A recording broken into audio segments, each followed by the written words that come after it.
Hey everyone, welcome to another module of AirbTheBoss, module number 6. We almost at the finish line. We got 2 more modules to go, and then after that, we're gonna have a bunch of information being published in our Facebook group. I'm about to hit the road, Jack, with my RV, where I'm gonna teach people about tax needs and tax deeds, and also shooting a bunch of videos about Airbnb on the road.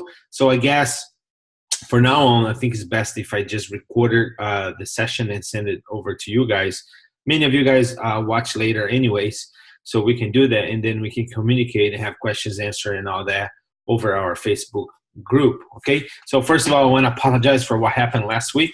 Those are some of the cons of doing live modules, right? So I hope that's not going to happen again. So without any delay, let's move forward to our most excited part. That's when the rubber meets the road, and that's when you're going to launch our Airbnb, and that's when you're going to start getting the bookings. The money is going to start rolling in. That should be the most excited part, right? So what we're going to be covering is we're going to talk about inquiries. We're going to be talking about how you're going to screen your guests. We're going to be talking about communication, how you can handle the best way to handle communications, instant book, why this is a good idea or why this could be a bad idea. Also, mobile management. Your whole business should be inside of one of those things right here, right? Because we always on the go, and we want to make sure you're free to go whenever you want. This is the most important item, house manual, why you should have one in every property. We're going to be handling reviews, talking about your principal goal. Your major goal is to become a super host and why that's very good. I'm going to give you some tips how to boost your revenue and much more, okay? So let's talk about how and when to approve bookings, okay? First, I only approve people to stay in my property that have positive reviews, okay? I had a person 2 weeks ago, a co-host of mine made a mistake, and she let a guest stay in our property that had bad reviews. She only realized it after he has checked in. We contact Airbnb. We didn't know she didn't know what to do. She was not able to reach me at the moment. She didn't know what to do. She contacted Airbnb, and Airbnb told her to give the guest courtesy call and remind him about the house rules, right? Which she did. She did contact him, and he said, "No, don't worry about it. We're not gonna do anything crazy." So before we know it, he had a party of 30 people inside a 1-bedroom apartment. There were smoking weed, and the police were called. So big no-no, right? So in order for you to avoid that, just all you have to do is accept people that has positive reviews, and or if they're verified and have a complete profile. You want to make sure you got a good kind of people within your property, okay? Now, if they don't have a positive review, or if they don't, or if they're not verified, at minimum, if they don't have a complete profile, at minimum, they gotta have the photo, the phone number, and they have to have their ID verified. Those people, they're less inclined to do crazy stuff inside your unit. Let's take a look. For example, this is a post. This is a guy that tried to rent one of my properties. His name is Mark, and as you can see on the right-hand side, on the left-hand side, his ID verified. He has his email verified. He has his phone number. Once you accept the booking, you're going to be able to see his full phone number. He has Facebook friends. He has 16 reviews, as you can see on the yellow square right there, and he has an offline ID, right? So he talks a little bit about himself. You have pictures. You have, he's from South Carolina. He's been a member since 2012. So people that actually take the time and the care to complete their profile, they're more likely to take care of your property versus this guy where we don't know a squash about him, right? He's from Mount Lakes, New Jersey, United States. He has a picture. He has an email, phone number, and Facebook verified, but no ID verified. What I want you to think about it, I don't want you to hold people back that don't have profiles, right, or reviews. There's a lot of folks that are using the Airbnb for the first time, and we want to make sure we welcome them within the community. However, we gotta be safe. It's better be safe than sorry. So in this case, I would send this Jeff guy a message saying, "Hey Jeff, I really appreciate, I really love to accept your request. Can you please take 2 minutes, log into Airbnb, and have your ID verified?" If they're willing to do that, most likely they're gonna take care of your property. If they don't want to do it, I'd rather not. I'd rather decline the inquiry than have someone that's not verified is staying in my property, because I don't want to go through the same hassle that I had the last time. Okay, so they gotta have the minimal requires. Okay, so what happens when you get an inquiry and they don't book, right? So I'm going to give you some tips, the stuff that you need to do if the person doesn't book with you. They send an inquiry and they don't book.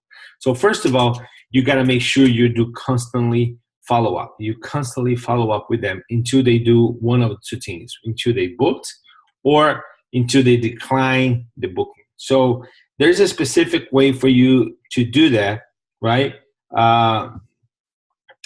The idea is you gotta make sure you stay in front of their eyes, right? Because if they send an inquiry to you, most likely they're gonna be looking to other properties as well. So you gotta make sure you stay in front of their eyes, right? So at day one, what I would do, I'll send them a message, right, to follow up with them. I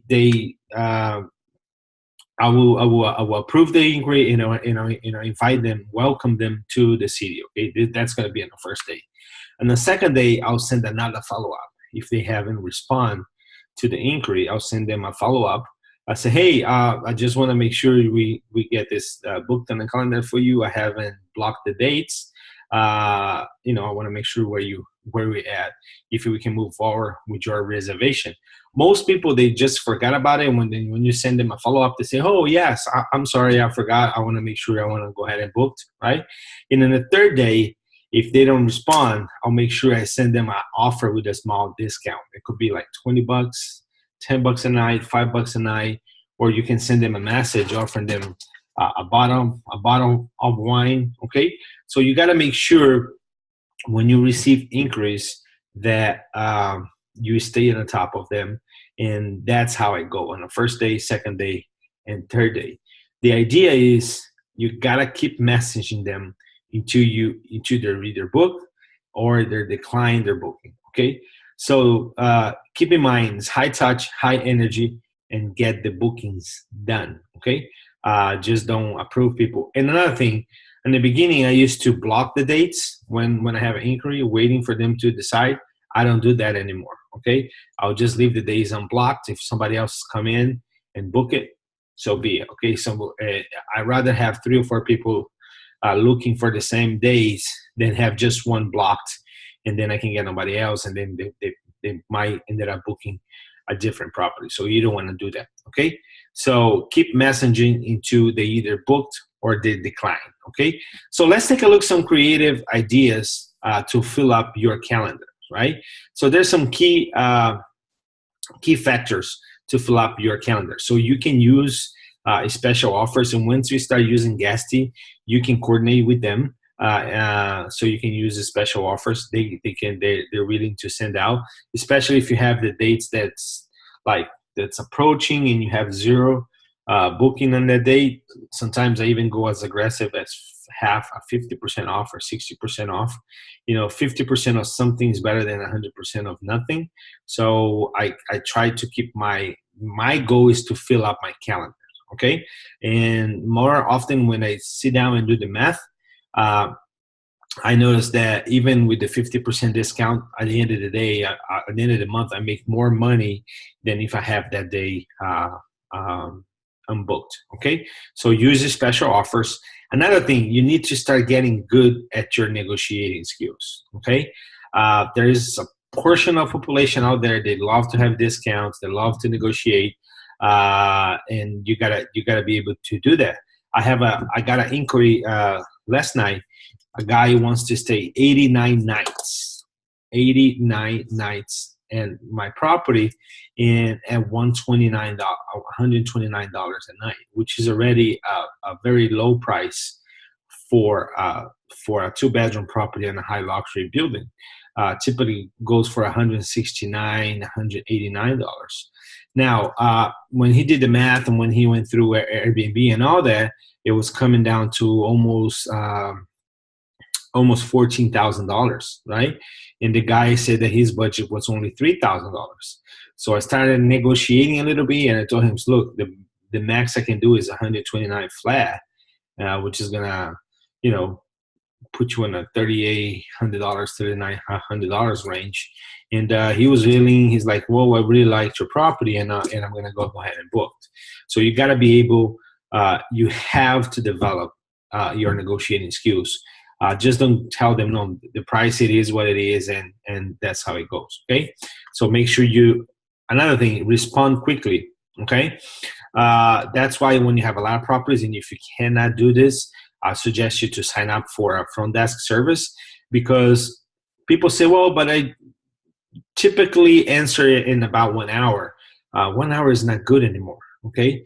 You gotta understand, when people send you a request, they have this big question mark on their forehead, and they immediately start looking for other properties. Think about yourself. How many properties you look when you're going to build, or when you're going to stay at a hotel? You look for one hotel, or you look at a lot of hotels at the same time. So the same thing happens here. So the quickly you respond, better are the chances that you're going to get that booking. So your target goal is to respond that message within 10, 15 minutes tops. Okay, and constantly follow up. Like, go back to the previous slide and use that technique: first day, second day, third day. Okay, so let's talk about special offers. You can go and send the special offers within your Airbnb website. Okay, so this is a way here you can pre-approve, decline, and send a special offer. Don't you ever decline anybody unless they don't have this stuff verified.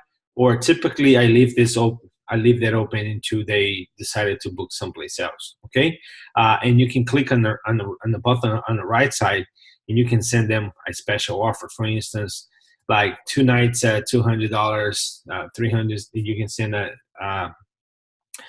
you can deduct the service fee minus 12, and you can send them a special offer: $20 off, $15 off, $30 off.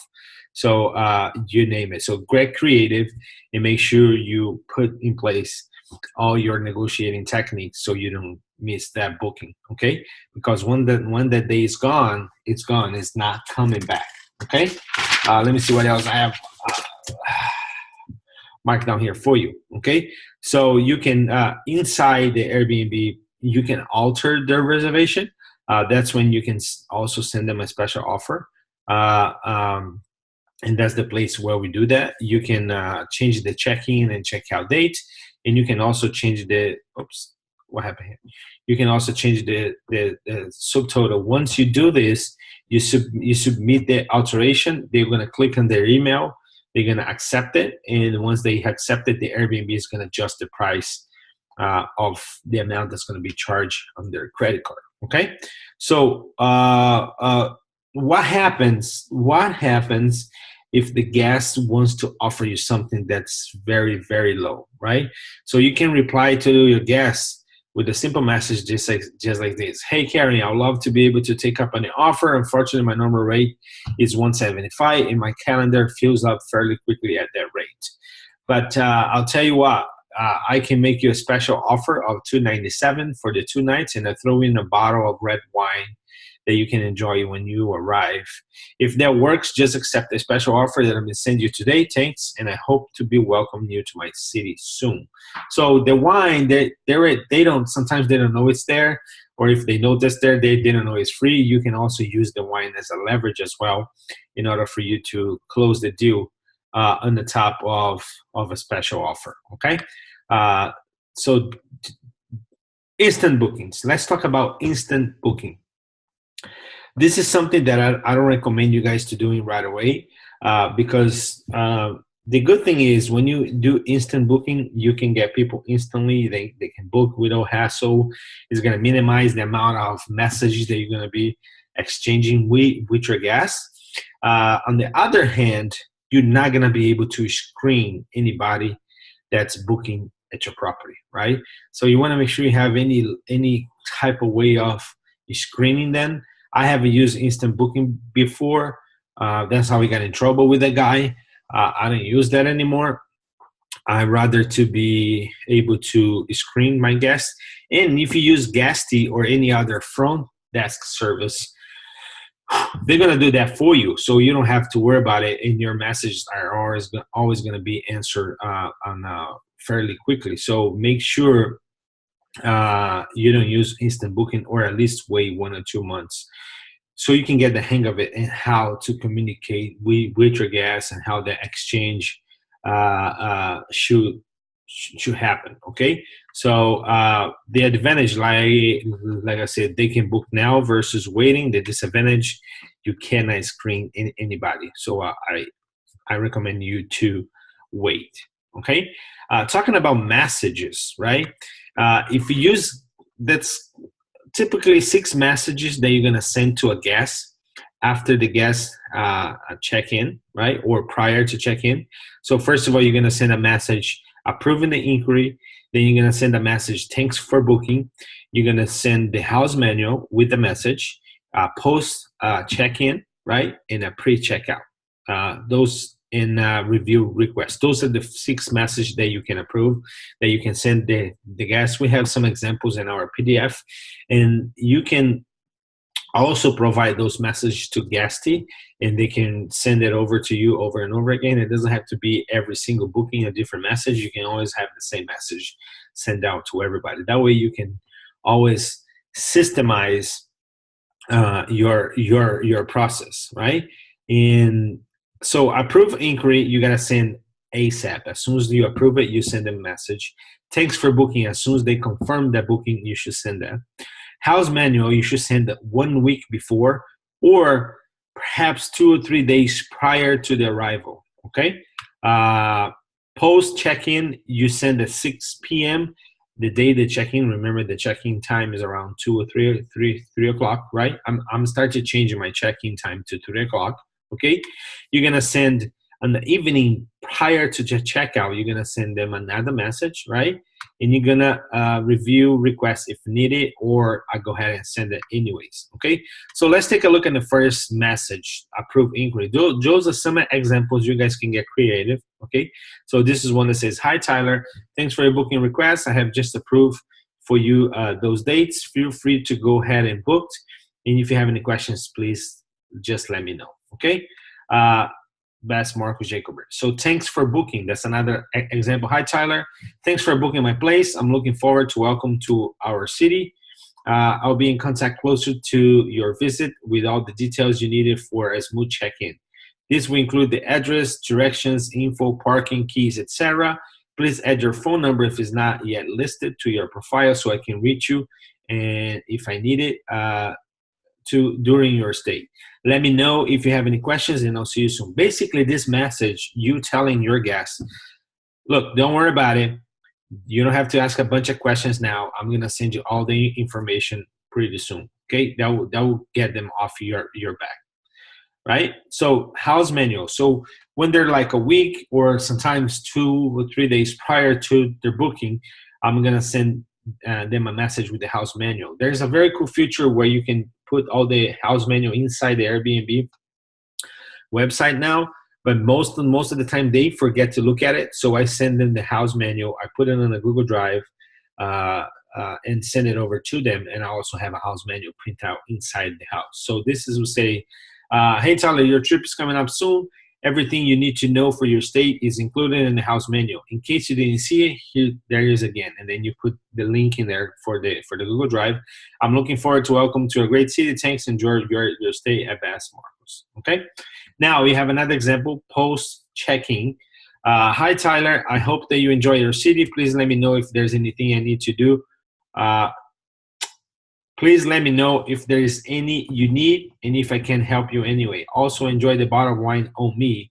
That's you're gonna tell them that you have the bottom line there. Most guests, because they see the bottom line there, although you should have a welcome message printout next to the bottom line, most guests, they don't drink because they think they're not allowed to drink. So it's always good for you to send out a message for them, okay?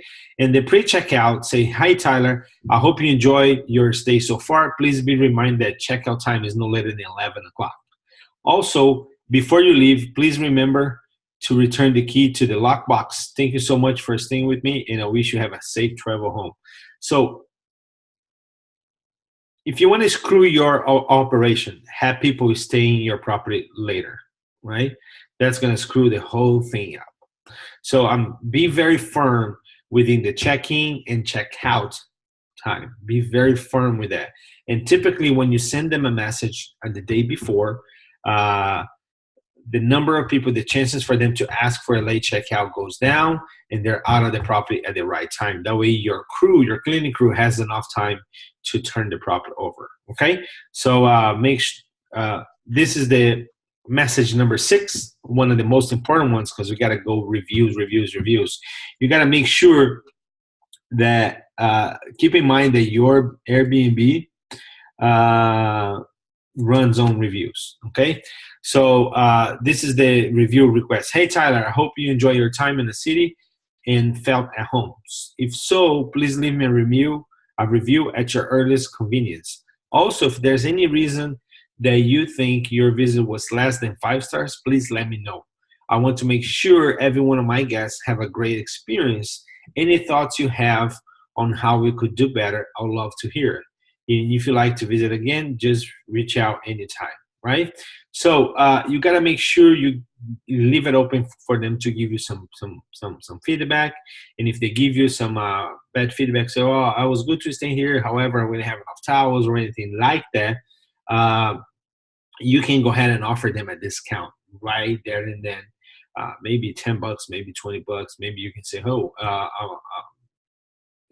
have a dinner on me or something like that, because you want to have that 5 stars. Okay, so many people, I have an instance that people mentioned that they were going to leave me a 3 stars or 4 stars because I sent that message and I was proactive regarding chasing the 5-star reviews. They went over and gave me five stars. So you got to make sure you do that. Okay, so AirbTheBoss, the way the AirbTheBoss runs is for you to be free, for you to, because the last thing that you want to do, you have 10, 20, 30 properties, and then you have another full-time job, which is more than full-time, because people will text you at midnight, 2 o'clock in the morning, you have to run, put toilet paper on the property. So we don't want that. The idea is for this to run smooth. So you got to make sure you manage and you create a tax-based business, okay? So you need to go to the Airbnb website, allow the text notifications, okay? You can also set up Guesty or the company who's going to take care of your front desk to receive those messages, okay? And you can also notify the housekeeping company through text message. The idea is for you to have one channel of communication, okay? So I go, for instance, on an Airbnb website, and I disable the notification through email, because every message I receive, they also send that message through email. So I don't need that, because I don't want to have 1,000 emails to read it. Even though since my company Guesty, not my company, but the company that I'm using, Guesty, is the one who handle 95% on communication. I don't need to have those emails. So I go over and I disable that. And the idea is to have just the text based business, right? So those are some of the examples as far as messages. This is something that you can follow.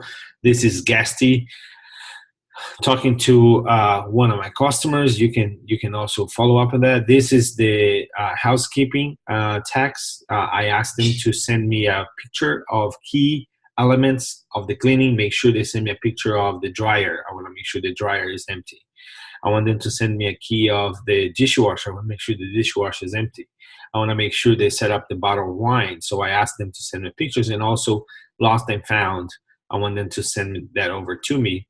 And this is the Airbnb messages. But again, if the guest is handing that over to you, you don't have to follow up that all the time. And if the guests have some requests as far as the cleaning company, or if the property was not well maintained, was not well cleaned, I can simply copy the text that guest received from my guest and forward over the house cleaning to make sure they are on the same page with me, and they can go in and correct that. Okay, so you got to make sure you build a text-based business, because if you were active 100% on Airbnb and you have many properties, you might going to be running around buying things and setting up other properties. You might going to be traveling, or you might going to be at work, and you have 1 or 2 properties to as a side business. So you got to make sure that runs smooth, and you don't have to be tied up at your desk and looking at your desktop 24/7. Okay, so let's talk about house manual, the ideal house manual. Okay, this is one of the items that's most underestimated from whoever runs Airbnb business. Okay, so on the house manual, you should have the property address. You should have information about transportation. How long it takes to get to the airport, if there's subway nearby, if there buses, if there Uber information in there, Lyft, all kind of transportation stuff. You should have instructions about parking. Parking is a major thing. You got to have a ways and list of ways for them to have access to the property and where the keys are. Information about early check-in, luggages, a 3 p.m. Reminder. Okay, so let's talk about address. So you can send them a message, say your trip's coming up soon. Everything you need to know for your stay is included on this manual. In case you didn't see it, here it is again. And you put the address of the property. You put the information about transportation. When you arrive in town, you don't have a car, tell taxi Uber driver to take you to 123 Main Street. Okay. If you're flying in, this is a shuttle every 50 minutes for $9 in town. If you have something crazy, not crazy, but something nice that can save the guests money, the easiest way to get to the property, you should put in the house menu. Remember, they're going to be receiving the house menu before they arrive through a text message on a Google Drive. Okay. You can put the list of favorites restaurants around it. Okay. So information about parking, very important. So you don't want people to drive around looking to where to park. For instance, if you're driving, park across the street in the gravel parking lot. There are 2 parking spaces available for you, space number 2, space number 3. If the spots are available, please message via Airbnb so you guys can figure it out. Okay, so all those informations are very important to have in your house manual. The more thorough you are on your house manual, the easier the check-in and check-out process will be. And also, if a guest asks you, if you get the same question asked by 2 or 3 guests, that's your clue to put that in your manual. So manual is a living document. You're always going to be revolving and changing and implementing. If you want to put, very good thing, if you want to add pictures to it, right? So for instance, if you have a building, you're going to take a picture of the garage, parking the garage, where to park, put arrows on it, right? Make as dumb proof as possible, right? Take a picture of the lockbox, where the lockbox is going to be. Take a picture of the fob, take a picture, like, imagine you never been to the property and you close your eyes and you guiding someone, step by step, all the way to the doorsteps. Okay. Another thing that you can do, you can, as far as luggage, most people, they want to early check in. They want to go have a lunch. They want to go, drive around town, but they want to have their luggage drop off, right? I don't allow people to drop off the luggage prior to the check-in, because they might going to be cleaning the property. It's not always a good impression to have people coming to the property if if the property is not ready. But an idea that I can give you is sign up a partnership with a mail store around your area, and you can tell them to go ahead and drop their bags there, and they can come back around 3 o'clock to pick them up. Okay, so that's a very good idea. But make sure in your house manual you include those details so they can drop off the baggage. Okay, checking reminder, you put that in your manual, is around 3 p.m. The code you have being approved, you only work starting at the time. Please make sure your travel plans accordingly. It's always good to communicate and have a good communication. Okay, your house manual, like I said, is a work in progress. Continue to seek to update your house manual. It's going to become like a freaking ask questions. Okay, you should never answer a question twice. If someone asks and is not there, put it in there. Most likely someone else is going to have the same question. Encourage guests to review it after booking, right? And another idea that I have done that works pretty well, you can record a welcome video. Record a welcome video and showing them all the little details about the property, how to set up the temperature on the pool, how to set up the thermostat, where if you have something tricky in your property, make sure you record a welcome video and you can send that through Google Drive as well. Okay, so handle all kinds of guest reviews. You have 1 stars, 2 stars, 3 stars, and of course we want to always 5 stars, because that's going to help us to become a super host pretty soon. So that's what we want to do. So remember what's important, and reviews are the lifeblood of your Airbnb business. You need to respond the positive and the negative reviews, and you have also 2 weeks to respond. You can always 99% of the time eliminate bad reviews by communicating with your guests previously. You need to be proactive. Okay, if anything else fails, at the end of the day, offer them a partial refund. Yes, it's very important. You can, let's say they say, oh, it was great, but we didn't have enough towels. So you can tell them, say, hey, I'm sorry to hear that. Thanks for letting me know. Our goal is to that every guest we have outstanding experience in our property. Because of that, I'm offering you a $20 refund, and you can go to the website, to the Airbnb website, and change their reservation, and you can and they can gonna be charged the right amount with the discount. So most likely people will sympathize with you. They will understand that you're trying to work hard to make everything looks fantastic, and they will not gonna give you any bad reviews because of that. Okay, so let's see elements of a guest review. Write importance by your guests. That's a part where they're gonna write about. They can write about 500 characters, right? That's another part that they're gonna ask Sarah what she loved about your property. She's gonna be asked things that could improve her experience. She's gonna give you a feedback and a value, amenities, location, arrival, etc.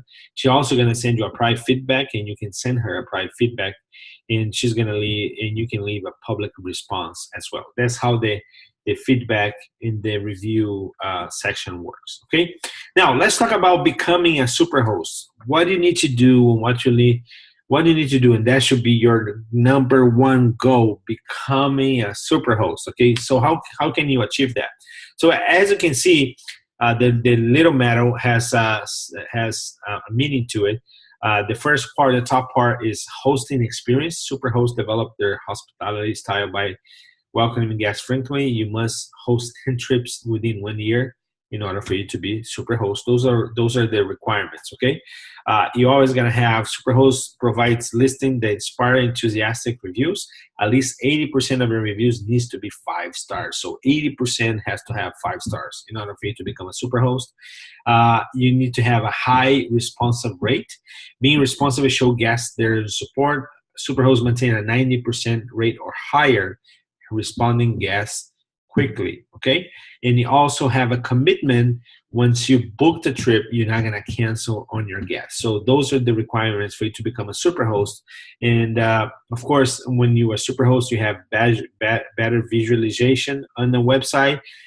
You're going to be able to try it out, and you're going to receive notifications of changing on the Airbnb system prior to anybody else. We can get invited to specific events by Airbnb. All the super hosts are invited, so it's a pretty cool thing. And if you maintain 1 year super host status, you can get $100 voucher credit. Okay, so it's a very cool thing to become a super host. Okay, you can also have access to the community of other super hosts in your area. You can learn from them, what they're doing, how they're doing, what they're doing to improve their business. So it's a very good community, and you have the section that says Helping Center to help you achieve your goal to become a superhost. Okay, so superhost, you gotta have at least like you see over here, you have 46 in this example, 46 complete trips, 100% commitment rate, so we haven't canceled any one of the reservations, 98% responsible rate, and 90% 5-star reviews. They do Airbnb do assessment for superhost every 2 or 3 months, so it's not something that's done immediately. Okay, but that should be your goal. Okay. So let's talk about how killer tips to boost your profits. So everybody that got into Airbnb and business, and AirbTheBoss for that matters, wants to make some extra money. So I'm going to give you some tips how you can improve your cash flow. Okay, so the first thing that I want to talk to you about how to improve your cash flow is to you can charge a fee for additional guests. But Marcos, what would you be additional guests? Anybody that doesn't sleep on the bed, to me, is an additional guest. For instance, let's say I have 1-bedroom apartment with a sofa bed. Everybody that's going to sleep in a sofa bed, to me, is an extra, right? Of course, you're not going to charge for minors or children or anything like that. But the rule of thumb is you can charge up to 25% of the booking per guest. So if your booking is $100 a night, you can charge $25 per person, right? So you got to make sure you adjust that in your Airbnb website. So for instance, for additional guests, $25, and you can put it there for each guest after 4. In my case, if I have a 1-bedroom apartment that I have a bed, it sleeps 2 on the bed, so it's going to be for each 2 guests, I'll charge $25 more. So there is a way that you can improve your cash flow. Okay, so that is the single easiest way to boost revenue, 25%. Also, you want to make sure you limit the total of guests. You don't want to allow 30 people in a 1-bedroom apartment, and that's the best way for you to maximize revenue. So like I said, 5 top ways for you to boost profits. Number 1 is number of guests. Number 2, negotiate. Make sure you know how to negotiate. Be willing to negotiate and really practice that, so you make sure you don't miss any bookings. So you gotta make sure you get like your calendar completely full. Okay, special offers is a good way for you to close the deal. You can add days and fill up your calendar. So adding days, how's that works? Let's say you have someone, you have 1 day, we call orphan day, in the middle of 2 bookings, right? You can send a message to this guy right here. And typically they're not booked. You can send a message to this guy, say, hey, would you like to stay an extra day, for half off, for 50% off, right? Or you can send to the other person, hey, would you like to arrive a little bit early? I have an extra day for half off. So it's a numbers game. The more you do that, the more people are going to book, because you want to make sure you increase the odds for that orphan day to be booked, okay? And the idea, of course, is also to fill up your calendar, okay? You got to make sure you fill it up your calendar. So that's all the tips that we have for when it comes to the launching phase. Okay, you can make a comments. You can send a. You can put a comment in our Facebook page. What would you be tips that you think or you are using to increase your bookings, to increase your revenue, and to have a successful launch? What would you be, right? Also, you can send some communication to our WhatsApp group. Okay, and this is module number 6. I hope to see you guys soon. I hope you enjoy it, and let's get the properties